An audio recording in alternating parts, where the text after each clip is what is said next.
Magandang tanghali po sa inyo mga ka-idol, mga guys. Bali, ang vlog ko ngayon ay paano mag-test ng 7 segment LED display. So, pakita ko sa inyo kung paano mag-test sa bawat pin nito. May correspondent na LED sa loob. So, gumamit tayo ng isang 3.7 volts battery, rechargeable, isang resistor 560 ohms. Kinunog ko sa common. Ito yung common niya, guys, papakita ko sa inyo. So bali may 5 pin to sa harap at sa kabilang side ay 5 din. Ang common niya ay nasa gitna. Yung pinagkakabitan ng resistor. So didemo ko sa inyo, papakita ko paano mag-check kung good pa ba o busted na ang LED. So ilalayo ko ng konti, guys, para makita nyo to. Ayan, tama natin.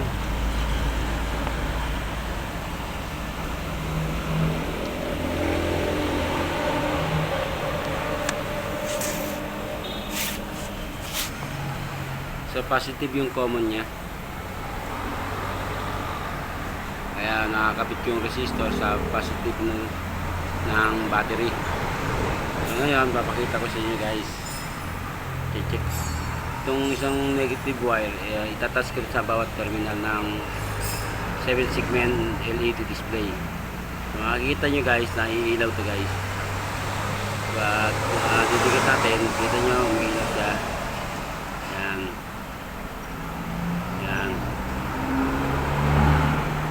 Dinikit yung dalawang line, ilaw yan. Yan. Sa kabila. Yan. Paikot yan, guys.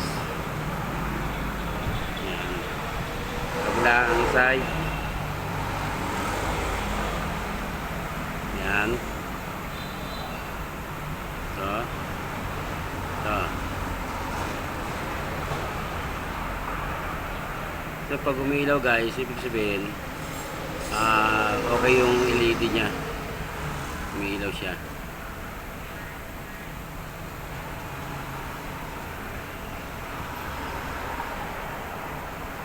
Yan, nakita nyo, umiilaw siya.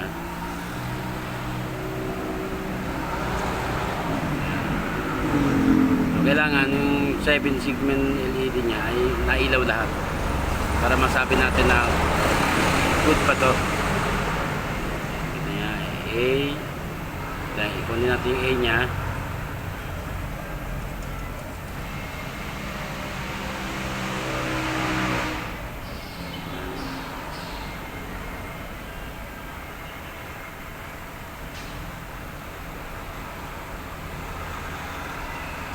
Bawat terminal niya kailangan ilaw siya.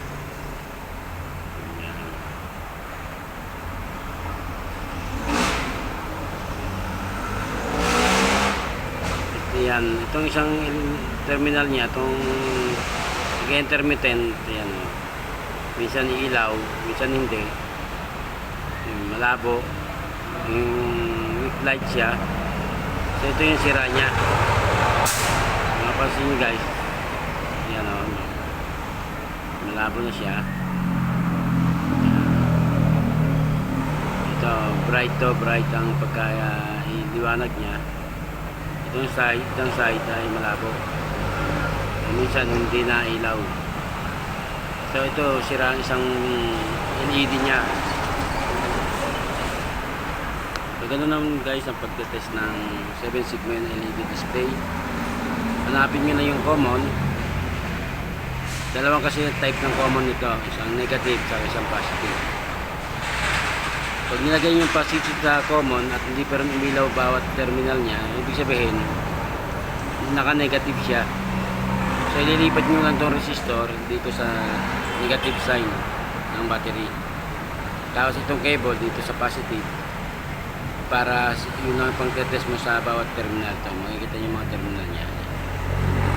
Yan. So, corresponding ano yan, terminal ay may mga ilaw yan, LED sa loob. So,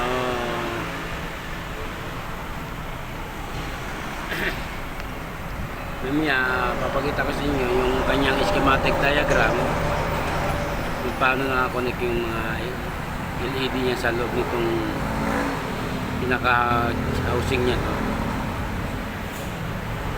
para ma-idea kayo kung paano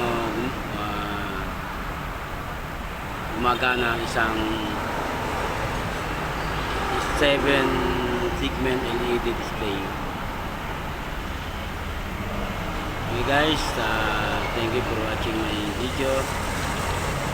Sana patuloy niyo ako suportahan sa aking pag-vlog. Magandang tanghali sa inyo at sana ay ingat kayo palagi. God bless us all guys, mga ka-idol.